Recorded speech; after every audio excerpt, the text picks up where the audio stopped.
এবার ইসরায়েলের সাথে কূটনৈতিক সম্পর্ক স্থাপন করতে চায় সৌদি আরব, তবে শর্ত হিসেবে ফিলিস্তিন রাষ্ট্রের স্বীকৃতি চায় দেশটি। 19 নভেম্বর আল আরাবিয়ার এক প্রতিবেদনে এই খবর জানা যায়। ফিলিস্তিন রাষ্ট্রের স্বীকৃতি চেয়ে শর্ত দেখিয়ে সৌদি যুবরাজ মোহাম্মদ বিন সালমান অনড় দেখিয়ে জানিয়েছেন মার্কিন পররাষ্ট্রমন্ত্রী অ্যান্টনি ব্লিংকেন বলেন, প্রথমে গাজা যুদ্ধবিরতি জরুরি, এরপর এই অঞ্চলের দীর্ঘমেয়াদী স্থিতিশীলতার দিকে নজর দেওয়া দরকার, যার মধ্যে ইসরায়েলের নিরাপত্তা অন্তর্ভুক্ত থাকবে। অবশ্যই এর মূল চাবিকাঠি হলো ইসরায়েল এবং সৌদি আরবের মধ্যে সম্পর্ক স্বাভাবিক করা।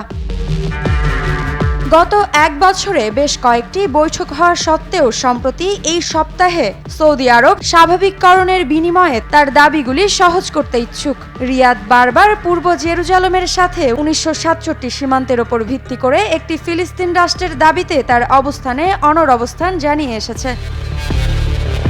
গত বছরের 7 অক্টোবর থেকে বোমাবর্ষণে নিহত হয়েছে প্রায় 44,000-এরও বেশি ফিলিস্তিনি ইসরায়েলিরাও নিয়মিতভাবে মানবিক সাহায্যকে গাজায় প্রবেশ করতে বাধা দিয়েছে, যা মার্কিন যুক্তরাষ্ট্রের সাম্প্রতিক সতর্কবার্তায় পরিণত হয়েছে।